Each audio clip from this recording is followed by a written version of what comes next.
Welcome to Tabernacle Talks, the podcast where we gather to explore the heart and soul of Collinsville Baptist Tabernacle. I'm your host, Pastor Gary Boyd, and I'm thrilled to have you join us for these insightful conversations.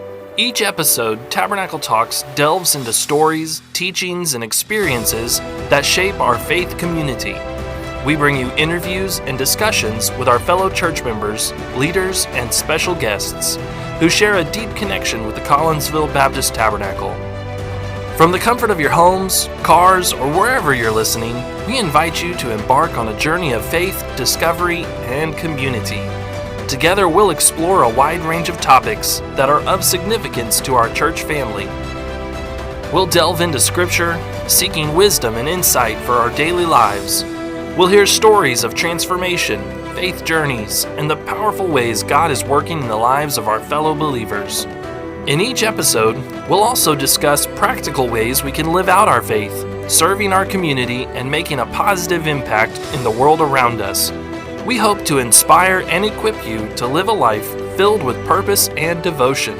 So, whether you're a longtime member of Collinsville Baptist Tabernacle or a new visitor seeking spiritual nourishment, Tabernacle Talks is here to encourage, uplift, and connect us all. Join us as we gather around the digital table, sharing stories, exploring the depths of our faith, and fostering a sense of togetherness that extends beyond the walls of our church.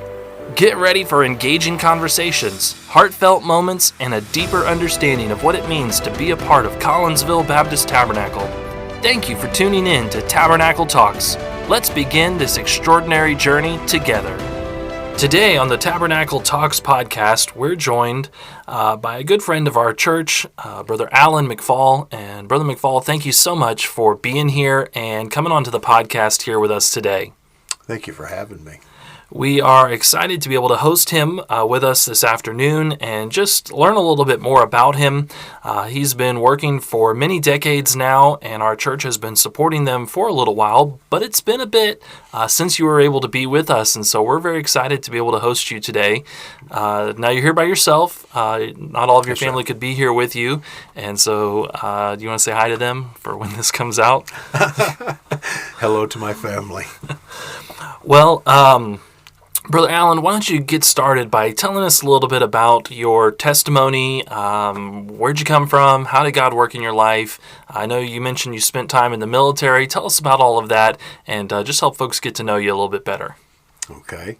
I want to age myself very much here. It was back in 1983 when I had just moved to Tulsa, Oklahoma. Met my beautiful wife, and we'd gotten married. We moved to Ramona, Oklahoma, and we was looking for a good church.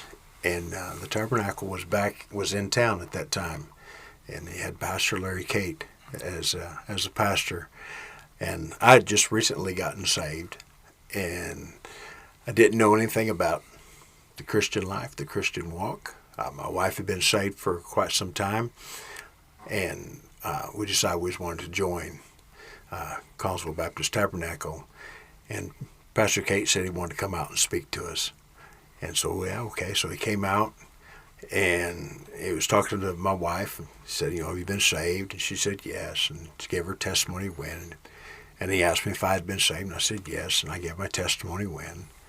And he asked my wife, he said, have you been baptized, scripturally baptized? And she said, yes. And she told where and by who. And I had no idea what baptism was. All right. I mean, that was just, it may be hilarious now, but at the time I was serious. I didn't know what baptism was. And so he asked me, and I said, I don't even know what that is. And so Pastor Cate was able to take his Bible, and he shared with me through the scriptures what baptism was, what the purpose was, that it wasn't for salvation. It was just like a wedding ring, and it was just a proof, a testimony of your faith. And I told him, he said, would you like to do that? And I said, man, I would love to. Where? How? And so, of course, he was very happy to say that I could be baptized here in this church, and that was our start. Shortly after that, if folks that remember, there was a big tornado that came through Ramona, And that moved us out. And then shortly after that, I joined the Air Force, and that's how I got into the military. But I was in the Air Force for 10 years, and the Lord took me. I was a mechanic, and He took me around the world. And every place I'd ever been, He showed me a need.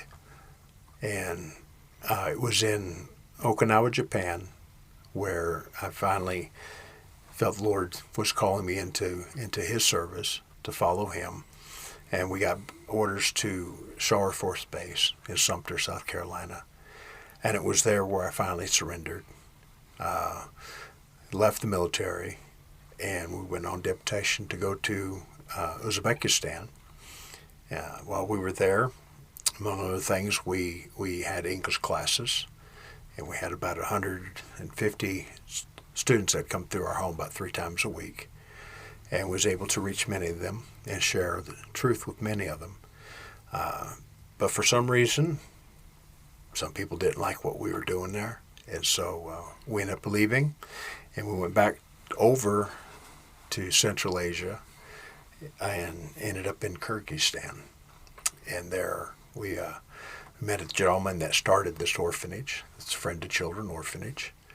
And he asked if we'd come out and volunteer and to help and to work, and I told him we would. And then unbeknownst to me, they had a meeting because Ralph and his wife had to leave, go back to the States, and they voted me in as the director, which is really, it's very honoring, but they really should have asked me first. And so when Ralph finally, he came and he talked to me, and I'd called my pastor, called a couple other men, and they thought this was a wonderful opportunity. And so we prayed about it, and we felt this was what the Lord would have us, and have us do. And so we took over the orphanage. God was able to buy the property, just a few houses down from the original orphanage, where it was just a house. And they housed both boys and girls. There was, I think, 12 children at the time, and it was a small house. But was able to buy the property and build a dorm, and we made it our girls' dorm, and so now we can house 12 girls in our girls' dorm, and then 2 doors down we can house 12 boys, and so we can house a total of 24 children. The height that we had 34 children at one time. Wow, 24 kids. That's a lot to keep up with and to take care of. I would imagine that it requires quite a bit of logistics and administration in order to provide for them and give them what they need. Tell us a little bit about, maybe just generally speaking, what are some of the backgrounds that these kids are coming to you from? What are their stories like? I'm sure you've seen many different stories, but what are these kids facing, or what are they dealing with when they come to y'all? Everybody has their own baggage, and Central Asia is no different. Probably the majority of our children come from alcoholic or drug abuse families. Some of the parents have been put in prison. Relatives, if there were some, they didn't want to take care of the kids. We've had a few children that have come off the street and have been put into our home. Every child that we have comes through the courts, and the courts actually assign them to the orphanage. We don't have the legal right to go out and just pick up kids off the street and say, hey, come live with us. But I mean, if you're wanting some of the stories, it'll tear you up. Mm-hmm. Sasha, the young gentleman that we just adopted, the reason we adopted him is because he has fetal alcohol syndrome. His mother was an alcoholic while she was pregnant with him, and he got the consequences from it. We received him when he was 3 months old, him and his 2 sisters. And his older sister was trying her very best and doing a good job. She was about 9 years old. She was taking care of her siblings, her little sister and her baby brother.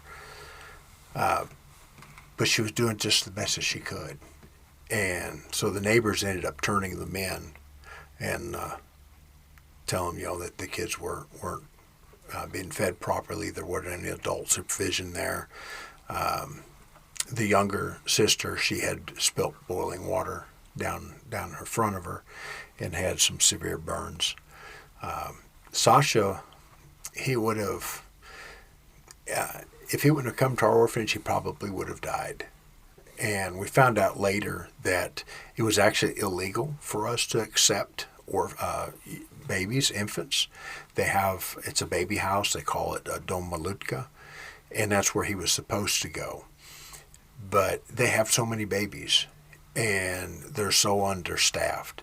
The kids live basically in drawers, and they go through, it's feeding time, they pull all the drawers out, they pop a bottle in all their mouths, they come back, they pull all the bottles out, they go through, they change their diapers. When the kids get to be older and they get into walking age, if they're a hyperactive child, they will actually tie them up to a heater.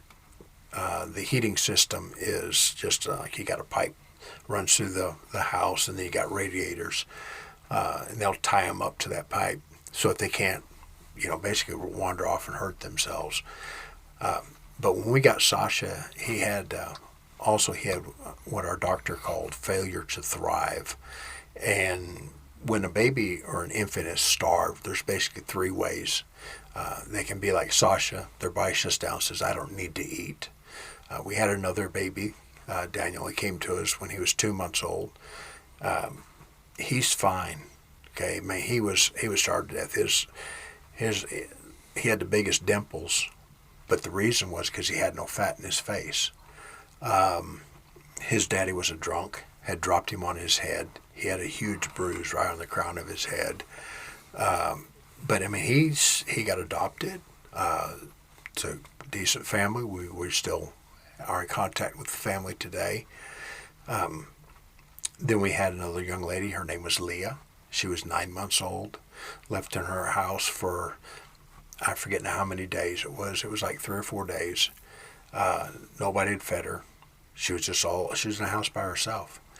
And she never got over it. And she has another problem where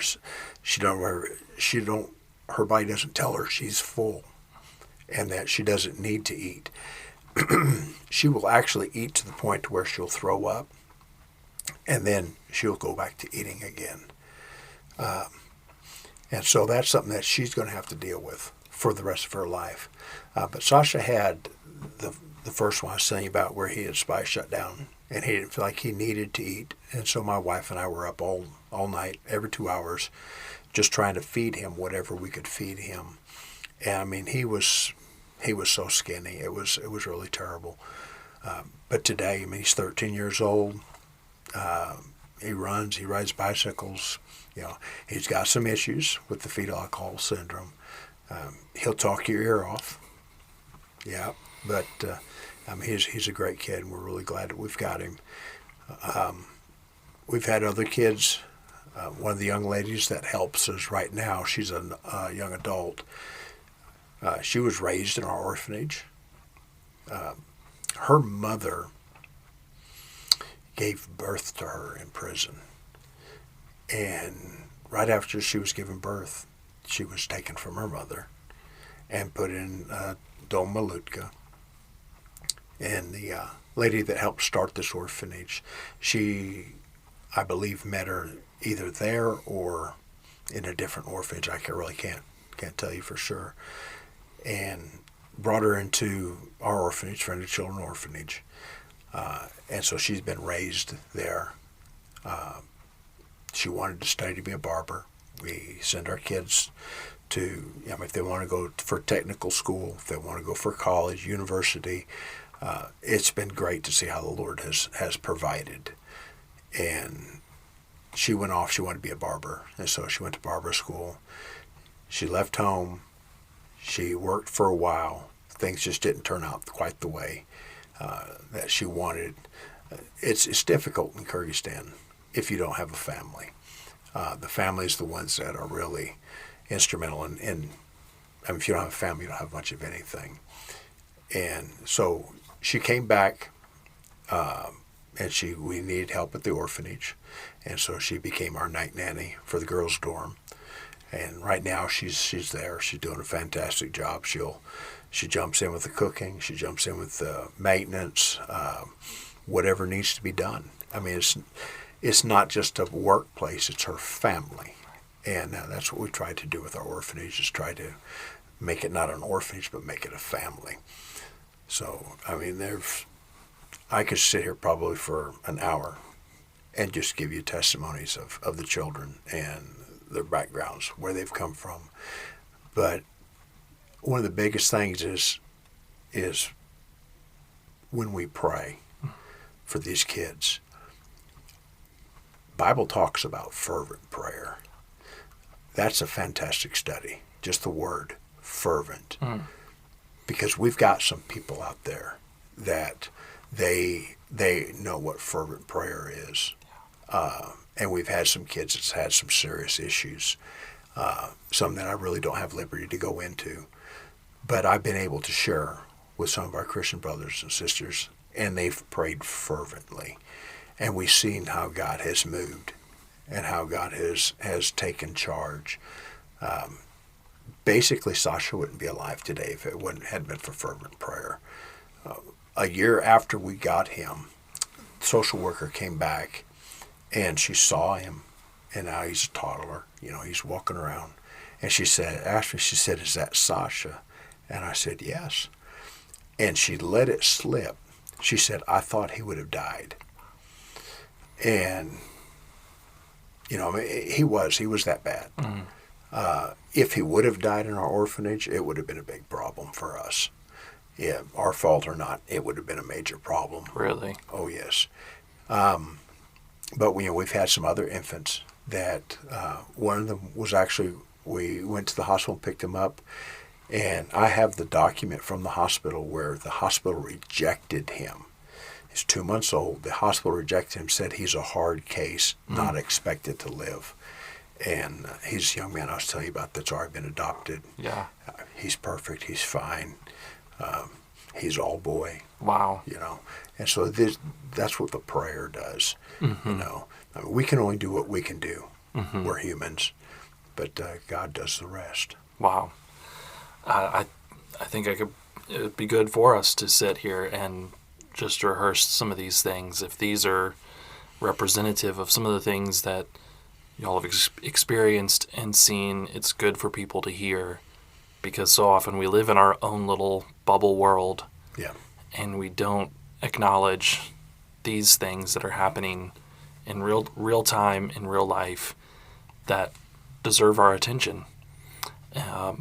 What is the biggest need or challenge that you have with this work? Obviously, time. It sounds like emotional energy to have to see these things and to take these children in and give them. You talk about getting up every 2 hours. I would imagine that's very taxing. What is the biggest challenge or need that you all face, trying to help these kids? That's a very major question that you just asked.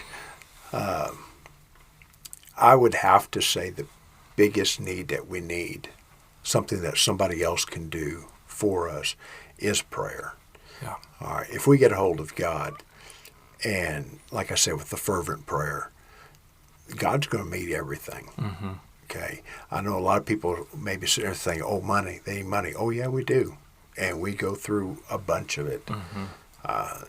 There's a gentleman that I was privileged to meet many years ago here in Tulsa, and he's been a supporter of the orphanage.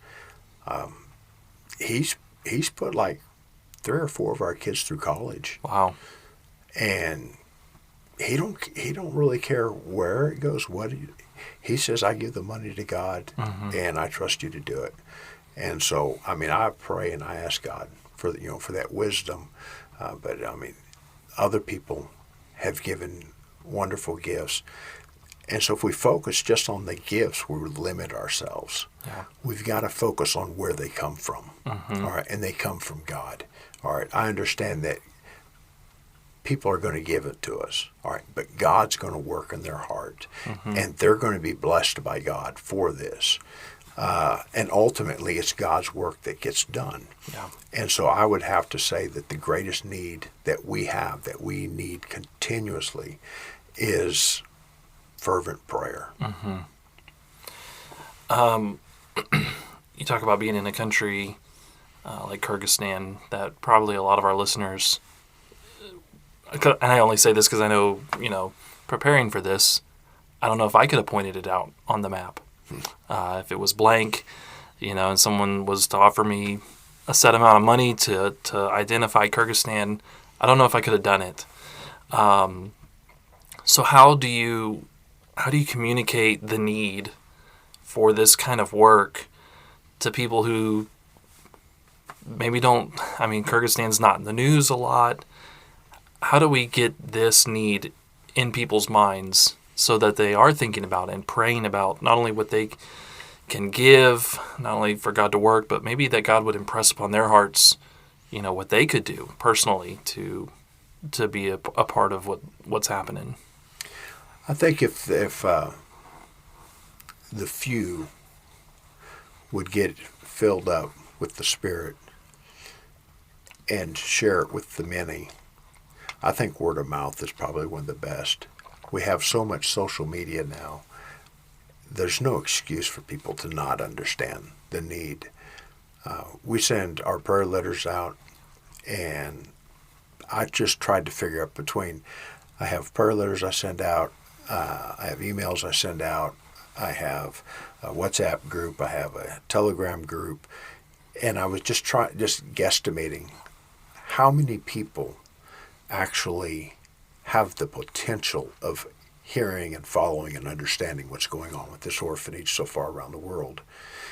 And it's up into the thousands of people that have the potential. But when we send out a prayer letter or we send out a prayer request, I will get back maybe 5 to 6 responses. And it's not from necessarily bodies of Christ, it's an individual. And I know that God said where 2 or more gathered together in His name, that He'd be in the midst. But the more people that will gather together and to unite in that prayer, the more powerful that prayer is. We're serving in a dark country. Okay, there's not a lot of light over there, and we need all the help that we can get, and it comes through prayer. Now, if there's anybody out there that through prayer, God touches their heart to get involved more personal with it, we're always there to help them out. I have nothing to hide. I have nothing to be ashamed of the work that the Lord's given us, and we welcome people to come. And we've had very few, but most people say they haven't lost anything in Kyrgyzstan. Mm-hmm. So. Well, I'm going to ask a question, and I think it's probably already clear to the listeners what the answer is potentially going to be. But, as someone that is working in, like you said, a place where there's not a lot of light, in a very demanding role, what are some words of advice, or what is a request that you would make from the listeners when it comes to being a blessing, or how they can pray for the work that's going on? How would you counsel them, or what appeal would you make? One of the first things that I would ask is that they would fervently pray. Mm-hmm. The simple little prayer, Lord bless our missionaries, bless these people, that's great. That's fine. But we need fervent prayer. Yeah. And the more that you know about what's going on, the more fervently you can pray. And that's why I unashamedly, I send out emails, I send out all kinds of information, especially when there's something that's going on, because I want people to be more informed. If they're not informed, they need to take that initiative to get informed. And it's not just in our part of the world. We need to worry about around the world. There's other places where there's not a whole lot of news. There's not a whole lot of light. If we can get more people that would get more informed. You support missionaries? Pray for them. Study about where they're at. Read their letters. If you have the ability, go visit them. Okay? Write them an email. Call them. I've received phone calls before, and one of them came at 3 o'clock in the morning. But we were going through an issue that was very intense. I was awake. I couldn't sleep. I was praying. We had some very serious problems going on around us. And be quite honest, in a weak moment at 3 a.m., I told the Lord, I said, nobody cares. Nobody knows what's going on. Why are we even here? And at the end of my sentence, the phone rang. And it was a good friend of mine. And he, very loud, very boisterous, shouted out, Mac, did I wake you? And I said, believe it or not, you didn't. He said, well, I know it's late. He said, I was just praying for you, and the Lord touched my heart and wanted me to call and tell you we love you. We appreciate you. I'm telling you what, that phone call, that was over 20 years ago, and I have never forgotten that phone call. Wow.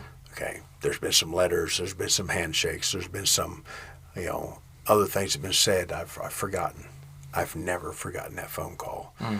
When God brings it in, it's important. If God touches your heart, it's right. Yeah. You're the second missionary in a short span that's told me they were going through a time like that. Yeah. And it was one person who responded to the Spirit's leading that made the difference. Yep. And I think there's a lesson for us that when God prompts your heart to be a blessing to someone, especially someone that's, serving, you need to follow that prompting because you don't know what kind of impact it'll have. To the world you may be one, but to one you may be the world. Yes. Yeah.